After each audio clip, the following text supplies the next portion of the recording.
तो आपका हमारे YouTube channel civil services academy में स्वागत है। सभी भाई बहनों को राम राम। कैसे हैं आप लोग और कैसी चल रही है आप लोग की पढ़ाई? देखिए, आज आपका 5 जून है, ठीक है। और जिनका भी एग्जाम है 8 जून को, उनका एडमिट कार्ड आ चुका है। फर्स्ट और सेकंड पाली का 9 वाले को आ जाएगा, 10 वाले कल आ जाएगा, ठीक है। तो अब काफी लड़के परेशान है कि भैया हमारा सेंटर बहुत दूर गया है, कैसे हम जाएंगे, जाएं या ना जाएं, अकेले हैं। ये लड़कियां भी परेशान है। तो देखियो, आपको नौकरी करना है तो ये बताओ, जब आप पेपर देने नहीं जा पा रहे हो तो फिर आप जॉब कैसे करोगे? मान लो आपका सेंटर, आपको नौकरी मिली 300 400 500 किलोमीटर दूर। जैसे मान लो मैं गोरखपुर, मेरा घर पड़ता है, मुझे लखनऊ मिली है, तो मान लो इतनी दूर मिली है तो जॉब तो, नौकरी तो करनी पड़ेगी। तो आप सोचो, जब आपको नौकरी करना पड़ेगा पड़ेगा तो आपको पेपर देने भी तो जाना पड़ेगा। तो आप अपने मम्मी पापा भाई बहन दोस्त जिसको भी आप ले जाना चाहें, या नहीं कुछ तो अकेले चले जाएंगे। ये बताइए, लड़कियां चांद तक चली गई तो अकेले जाना कौन सी बड़ी बात है? ठीक है। तो पेपर हर हाल में छोड़ना नहीं है, पेपर देना है, ठीक है। क्योंकि इसके बाद पुलिस की भर्ती कब आएगी कोई नहीं जानता। और इसका फायदा क्या है कि एक कांस्टेबल अगर आप निकाल ले रहे हैं तो 2026 में ही आपको नौकरी मिल जाएगी, ठीक है। क्योंकि चुनाव है तो कंप्लीट हो जाएगा। देखिए, हम लेकर आए हैं 100 क्वेश्चन हिंदी का। सोच रहे हैं अभी 300 400 क्वेश्चन उसका करा देंगे हिंदी साहित्य का, ठीक है। तो और ये जो क्वेश्चन है ये काफी इंपॉर्टेंट है, काफी बार परीक्षाओं में पूछे गए हैं। SSC GD, UP police, UPSI, लेखपाल, जहाँ जहाँ पे हिंदी आती है तहाँ तहाँ क्वेश्चन पूछे गए हैं। प्रीवियस ईयर और आसान है। तो आप देखिएगा कि आपका 100 क्वेश्चन में से कितने क्वेश्चन सही हो रहे हैं। कम से कम 75 क्वेश्चन तो सही होने हैं। और उसको पीडीएफ हम टेलीग्राम में डाल देंगे। आइए शुरू करते हैं। पहला क्वेश्चन है, अग्नि का तद्भव क्या होगा? आग होगा। आग का तत्सम क्या होगा? अच्छा। मेघ का पर्यायवाची नहीं है। बादल है, जलद है, घन है। समीर नहीं है। समीर किसका है? हवा का। अनुराग का विलोम विराग। आदि का विलोम क्या होगा? अंत। उत्कर्ष का विलोम क्या होगा? उत्कर्ष। कपट का विलोम क्या हो जाएगा? छल। ऑप्शन ए, ठीक है। सूर्य का पर्यायवाची है, टैप का है आपका दिनकर। दिनकर, प्रभाकर, भास्कर। अमृत का विलोम क्या हो जाएगा? टैप का हो जाएगा 20। कई जगह एग्जाम में गरल भी देता है, तो गरल गरल ज्यादा मतलब प्रचलित नहीं है। तो आपको ऑप्शन में अगर 20 दिया है तो 20 को आप टिक करना।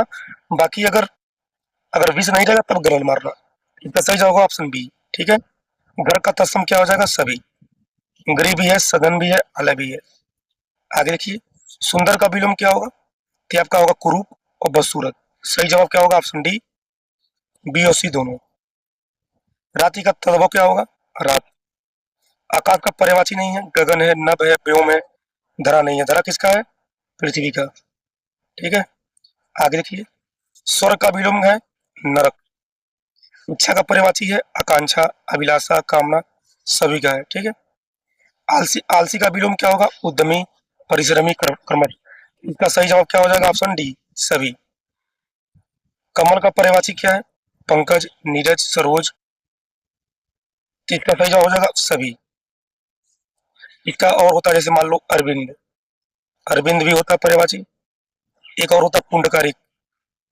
पुंडकारिक पूछा है कई बार, रट लेना। आगे देखिए, अंधकार का विलोम क्या है? क्या आपका है? सभी। उजाला, प्रकाश, आलोक, सभी होगा इसका, ठीक है। दूध का तत्सम क्या होगा? दूध, पेय, क्षीर। ऑप्शन डी, सभी। हाथ का तत्सम क्या होगा? हस्त, कर, पाणी। इसका हो जाएगा सभी। आगे देखिए, आदर का विलोम क्या होगा? इसका होगा ऑप्शन बी, अनादर और अपमान। सही जवाब क्या हो जाएगा? ऑप्शन बी, बी और सी दोनों। आगे देखिए, नदी का पर्यायवाची है सरिता, तटनी, तरंगणी, सभी। बूढ़ा का स्त्रीलिंग क्या होगा? बुढ़िया और वृद्धा। सही जवाब क्या होगा? ऑप्शन डी, ए और बी दोनों। शिक्षक का स्त्रीलिंग क्या होगा? शिक्षिका, अध्यापिका। सही जवाब होगा ऑप्शन डी, ए और बी दोनों। एक का बहुवचन नहीं होता क्योंकि, ऑप्शन ए सही है, संख्यावाचक विशेषण होता है एक। अरे एक ऐसे होता है, ऐसे होता है, इसको मान लो ऐसे। गाय का बहुवचन क्या होगा? ये आपका गाय। लड़का का बहुवचन लड़के, कर्ता कारक में होता है। आसमान का पर्यायवाची है अंबर, आकाश, नभ, सभी हो जाएगा। खुशी का विलोम क्या होगा? गम, दुख, शोक। ऑप्शन डी, सभी। सज्जन का विलोम दुर्जन, दुष्ट, खल। Option D. आगे देखिए, नायक का संधि विच्छेद क्या होगा? ऑप्शन ए होगा नय धन नायक, अयादि संधि पूछता है। सदैव में कौन सा संधि है? सदैव का देखिए संधि विच्छेद पूछता है, सदा धन एव। कौन संधि है? डबल मात्रा है तो वृद्धि संधि। मतक्य का संधि विच्छेद क्या होगा? मत धन, ऑप्शन ए वृद्धि संधि। गिरीश में संधि कौन सी है? ऑप्शन ए गिरी धन ईश, ये होगा आपका दीर्घ संधि। जैसे गिरीश में देखिए गी, रुक जाइए, ये आपका गी रीस। तो जब आपका दीर्घ पूछता है तो बड़ा की मात्रा देखते हैं, ठीक है। पवन का संधि विच्छेद क्या है? तो ये आपका है ऑप्शन बी पो धन अन आयादि। राजपुत्र में समास कौन है? राजा का पुत्र, तत्पुरुष समास। दशानन में समास कौन सा है?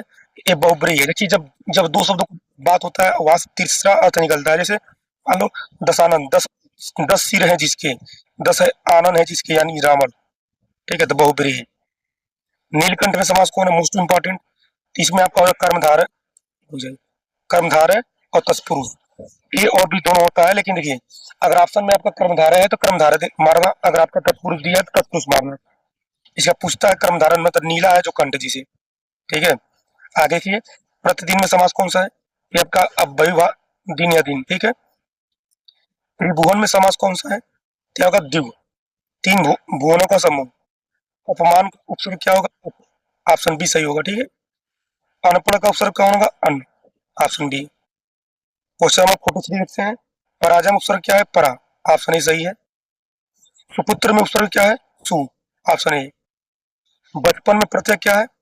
पन, प्रत्यय मतलब पीछे, उपसर्ग मतलब आगे, ठीक है। लिखावट में प्रत्यय क्या है? आवट, ऑप्शन बी। दुर्जन में उपसर्ग क्या है? दुर, ऑप्शन ए। भरपेट में समास कौन है? मोस्ट इंपॉर्टेंट है, कई बार पूछा है कि आपका अव्ययी भाव, आपको याद भी होगा। यथाशक्ति में समास कौन सा है? शक्ति के अनुसार, ये भी आपका अव्ययी भाव कई बार पूछा है। गजानन में समास कौन सा है? तो आपका बहुब्रीहि, इसका अर्थ निकलता है गजानन मतलब होता है गणेश या हाथी। हिमालय का संधि विच्छेद होगा हिम धन आलय, ऑप्शन ए वृष संधि। सप्ताह में समास होता है तो आपका द्विगु, 7 दिनों का समूह, option A. Kanakata most important है, तो आपका होगा बहुब्रीहि, कटा है कान जिसका।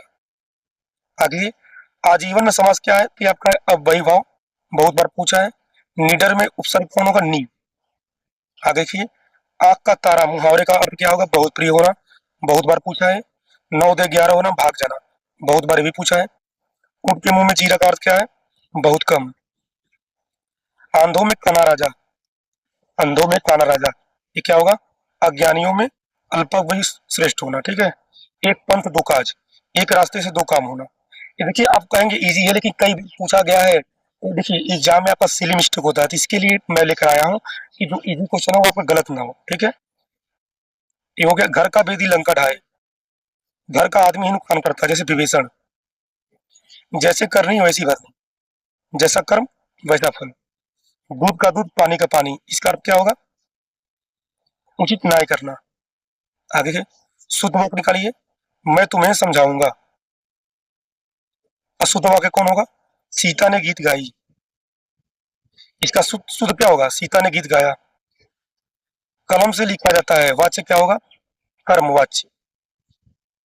मुझसे उठा नहीं जाता, क्या आपका होगा? भाववाच्य।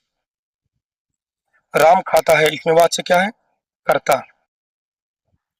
ईमानदारी सर्वोत्तम नीति है, लोकनीति का अर्थ क्या होगा? कि क्या होगा? Honesty is the best policy, काफी बार पूछा है, काफी बार पूछा है, honesty is the best policy.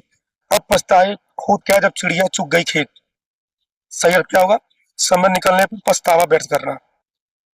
आगे देखिए हाथ कंगन को अरसी, क्या मोस्ट इंपॉर्टेंट है? प्रत्यक्ष को प्रमाण की जरूरत नहीं।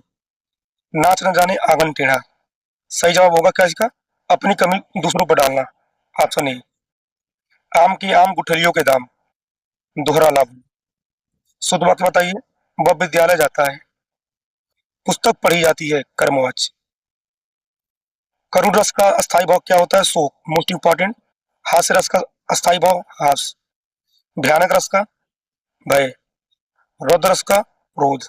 एक आपका मिल जाएगा इसमें से, ठीक है। शांत रस का निर्वेद। चौपाई छंद के प्रत्येक चरण में कितनी मात्राएं होती हैं? 16, मोस्ट इंपॉर्टेंट है, रट लेना। सोठा में 11 और 13 होते हैं। सोठा जो होता है दोहे का उल्टा होता है, दोहे में क्या होगा? दोहे में होगा 13 11, सोठा में होगा 11 13, ठीक है।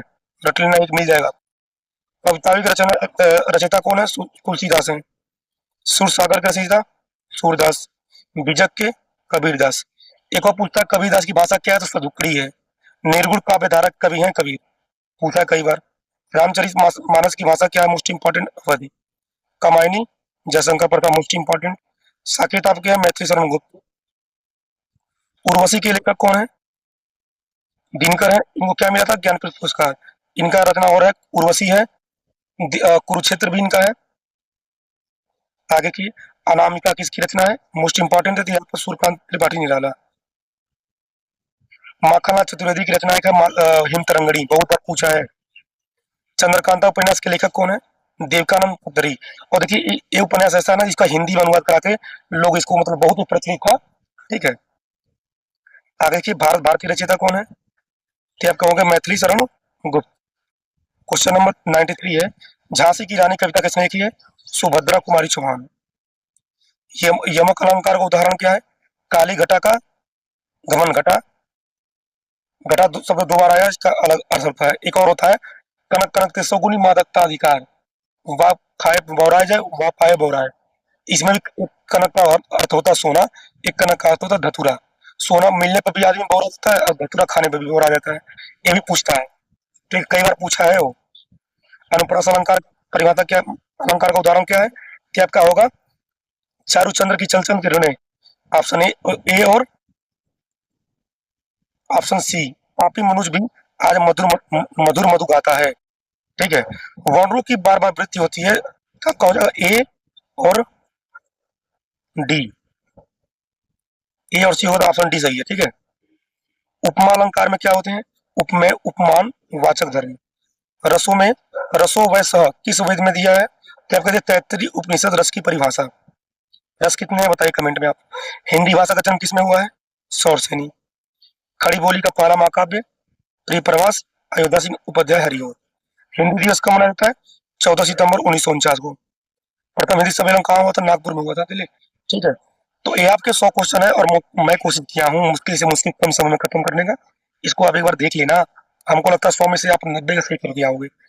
ठीक है। चलिए मिलते हैं नेक्स्ट वीडियो में, तब तक के बाय बाय।